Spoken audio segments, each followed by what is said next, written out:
What happens to a wall with graffiti? What happens to us when we are inscribed? One might argue that nothing happens, that the world, stripped of its cosmology of symbols and left only with facsimiles of their meaning, reveals its banality by attempting to cover up and give authentic appearance to a wall or to skin. Then again, who can really trust someone who has never had the presence to self to believe in something enough to attempt to prove it to themselves? Who can be trusted who hasn't ripped open their skin in accident or volition to prove their belief? Perhaps we are all engulfed in a centrifugal process of suspension, where our ideas and identities can give the appearance of having weight by their velocity. Perhaps we are all stuck in this suspended state.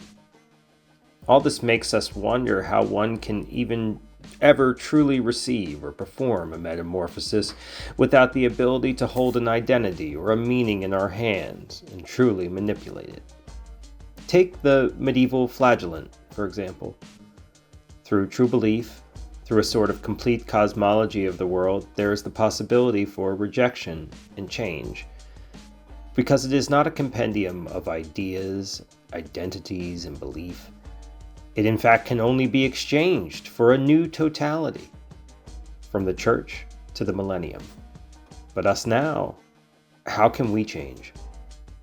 Kafka, in another generation, but a more modern one, wondered at metamorphosis. And in some ways, Kafka shows us the ugliness and impossibility of that change, the repulsive and somehow banal nature of the most seemingly monstrous transformations. Then again, maybe this is all overcomplicating what is basically simple. It would be better to start from the idea that metamorphosis, that profound change, is irreducible. That its complications in our modern or postmodern world are evidence of greater effects, not impossibility. Though the challenge to authentically take on a new self, a new role, a new form is much greater than before, this is not evidence of a lessening of metamorphosis and its potential, but of its much greater challenge and possibility. As we change in this world, what are we called to? In a world where change of identity, focus, belief, activity, and purchases is so seamless, so frictionless, what really constitutes real change? This is what we are confronted with. In some large way, we have all been liberated to believe whatever we like, as long as we express it, as long as we perform an action associated with that belief. We have in many ways drowned our actions in a superabundance of banal activity, constant expression of belief, constant reaffirmation of our ability to believe, constant rearticulation of our own idiosyncratic morality, constant finding of our crowd, of our people, of our very legible yet very peculiar identity.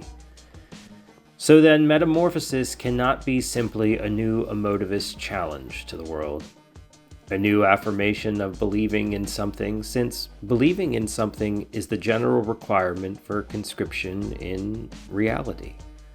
Rather, metamorphosis is, as it has perhaps always been, about a fundamental break in form, a fundamental re-envisioning of not just our narrative, but of the position narrative has in our structural understanding of the world.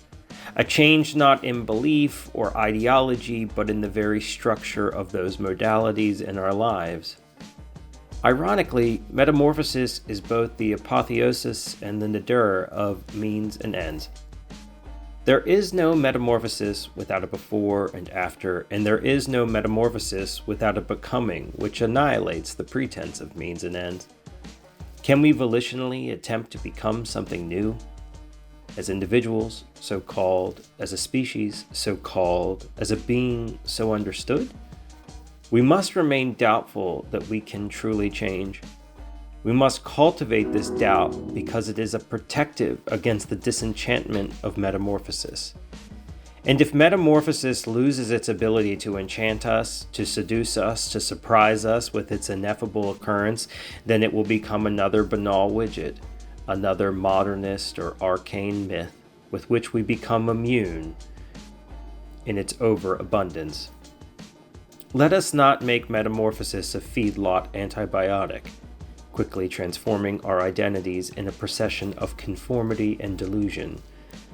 Rather, let us hope for the authentic illusion of a metamorphosis that takes us truly beyond ourselves. Let us hope it sticks around.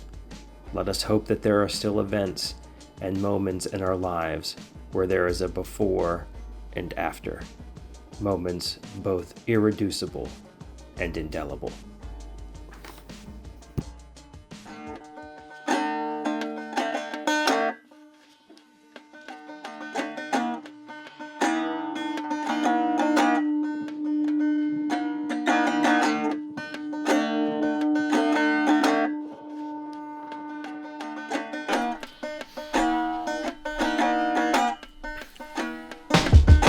Like Kafka, I'm chasing the final date with this old body. Straight up running and racing for a whole class of new hobbies. I've been sicker and thicker, I've come off stranger and lamer, but now the qualities of my existence require a two-ton lion tamer. This change is irreducible and it's fucking confusing you, but when I arise anew, we can watch the explosions inside of you. I'm on cult leader status, it's the position of all the will to power motherfuckers on this planet.